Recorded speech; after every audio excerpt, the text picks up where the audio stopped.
안녕하세요. 농포세계 김용필입니다. 네, 오늘은 1월 27일입니다. 제가 엊그저께 여러분들에게도 방송으로 전해드렸습니다. 27일부터는 50인 미만 사업장에도 이 중대재해처벌법이 전면 확대 적용이 된다. 이렇게 전해드린 바가 있습니다. 그래서 언론에서도 이 관심이 많이 있는 분야입니다. 특히 50인 미만 사업장이면은요, 정확히 말씀드리면 5인 이상 또 49명까지 근로자를 채용하고 있는 이 중소기업 그리고 영세 사업장이 다 포함이 됩니다. 이 중대재해처벌법은 제가 지난 방송에서도 어떤 법인지 여러분들에게 안내해서 말씀을 드린 바가 있습니다. 결국은 이 경제계라든가 경영계죠. 그 다음에 이 중소업체라든가 이런 곳에서는 이 중대재해처벌법 시행일을 앞두고 2년 더 유예를 해 주었으면 좋겠다. 이렇게 간절하게 호소하고 나왔죠. 그래서 이 정부도 그런 입장을 표명을 했고, 그래서 국회에서 잘 이 민의를 받아들여서 이 결정을 해 줬으면 좋겠다. 이렇게 했는데, 결국은 국회에서는 가장 주요하게 이 더불어민주당이 국회의 과반수 이상을 차지하고 있기 때문에 이 국회에서 이제 2년 유예를 더 해주는 걸 결정을 내려야 되는 거죠. 그러니까 더불어민주당이 주요하게 결단을 내려줘야 할 그런 사안이었는데, 네, 뭐 뉴스를 보니까 끝내 이 2년 더 유예하는 안은 무산된 걸로 이렇게 보도가 나오고 있습니다. 그래서 각 언론이라든가 또 이런 경제계라든가 뭐 중소기업 이런 쪽에서 상당히 이 비판적으로 지금 더불어민주당을 향해 이렇게 나오고 있는 그런 기사들을 볼 수가 있습니다.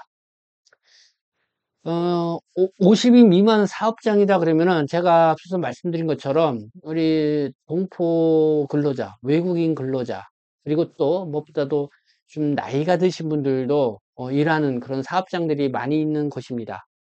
그러니까 5명 이상 이렇게 근로하고 있는 사업장이라고 그런 거죠.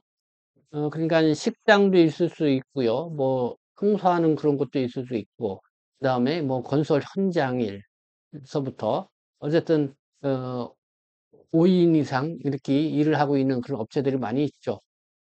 그래서 이번 중대재해처벌법이 이렇게 전면 확대가 되면은 아마 이제는 경영주들 입장에서는 상당히 많이 안전에 대한 그러니까 주의라든가 또 관심은 상당히 커질 거라고 예상이 됩니다. 그렇지만은 이 사고라는 것이 정말 예상치 못한 곳에서 발생을 하기 때문에 그렇기 때문에 이 경영계나 이 사업주 중에서는 아직 준비가 덜 되어 있다. 좀 더 준비를 할 수 있게끔 이렇게 2년 더 유예를 해달라고 하는데 저는 그 요구가 더 이상 받아들여지지 않은 어떻게 보면 준비가 덜 된 상황에서 이렇게 법이 시행이 되고 있다. 이렇게 분위기를 볼 수가 있습니다.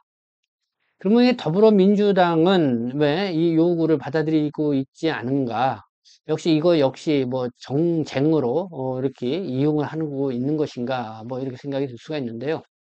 제가 앞서 방송에서도 여러분들에게 말씀을 드린 바가 있습니다. 이 더불어민주당은 2022년 1월 27일부터 이 법이 시행이 됐을 때 그때 50인 미만 사업장은 2년 더 유예를 해준다 이렇게 해서 지금 2년이 지났는데도 왜 정부는 그동안 아무런 조치도 취하지 않고 이렇게 있었냐 뭐 이런 것이죠.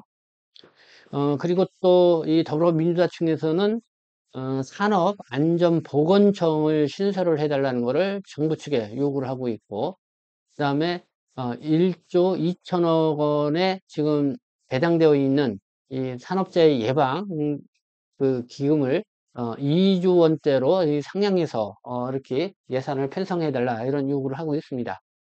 그래서 아무래도 이게 이제 무리한 요구다 이렇게 정부 측에서는 바라보고 있는 것 같습니다.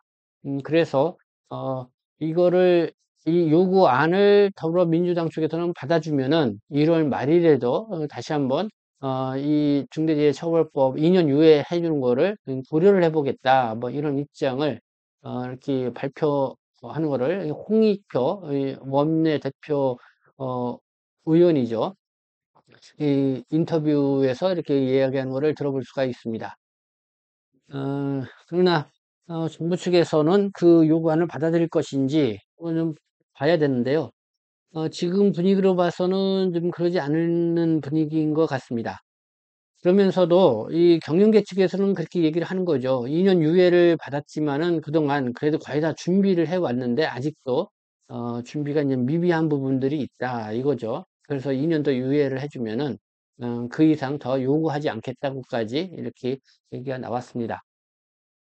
네, 어쨌든 이렇게 50인 미만 이렇게 사업장에도 전면 적용을 하게 되면은 이 동포나 외국인 노동자들이 일을 하고 있는 사업장들 비상사태가 아닐까 이런 생각이 듭니다. 물론 이제는 이렇게 사건 사고가 없도록 만반의 준비하는 것은 상당히 필요한 그런 조치이죠. 그렇기 때문에 중대재해처벌법이 이 시행되는 거에 대해서는 어, 뭐 부담이 이 고용인들 입장에서는 크지만은 어쨌든 산업재해가 발생하지 않는 그런 인명피해가 없도록 예, 산업의 안전을 만반에 기하는 것은 의무이자 반드시 해야 될 일이다. 뭐 이런 공감대는 있죠. 그러나 이게 아직 그것까지 준비하는 데에는 여러 가지 이제 미흡한 부분이 많이 있다. 이대로 시행을 하게 되면은 정말 모든 사업장에 있는 사업자들이 이 범법자로 몰릴 수가 있다는 그런 우려의 목소리를 하고 있습니다.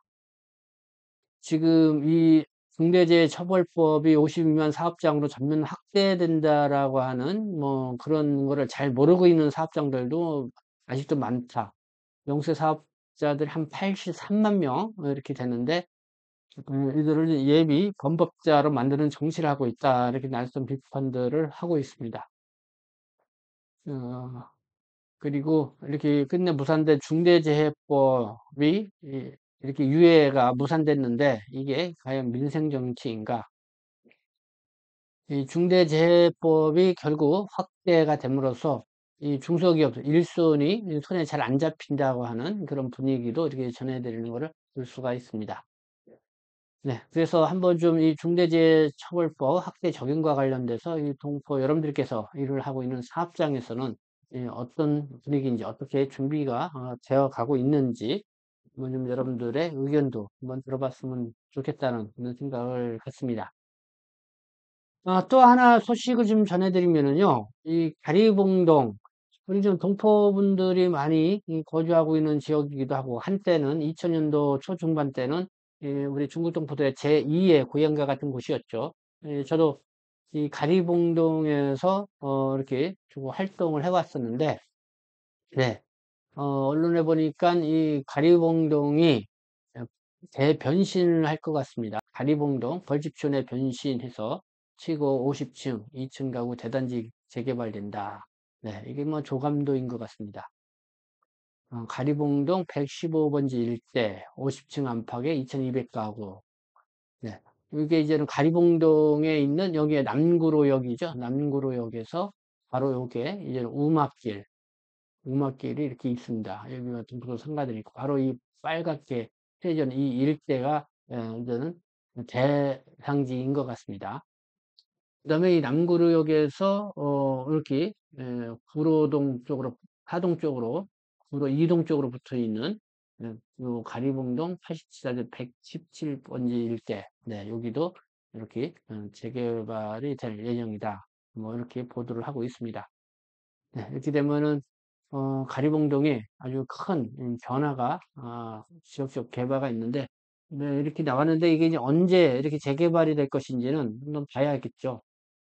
왜냐하면 가리봉동 같은 경우는 지난 2003년도에도 균형개발 촉진지구로 이렇게 지정이 됐고 완전히 다 허물고선 그러니까 그 구로 지설단지의 어떤 배후 단지로서 이 상업지구로 재개발을 하겠다 뭐 이렇게 나왔다가 결국은 10년 만에 이제 무산되는 그런 일도 있었습니다. 그래서 뭐 이번 거는 좀 어떻게 될지는 좀 봐야 되는데 어쨌든 서울시에서 이렇게 발표를 했다는 것을 여러분들에게 전해드립니다. 네, 오늘은 중대재해처벌법 이렇게 50인 미만 사업장으로 확대 적용이 됐고 2년도 유예 하는 요구가 무산됐다는 소식 여러분들에게 전해드리고요. 그래도 좀 변수가 있다.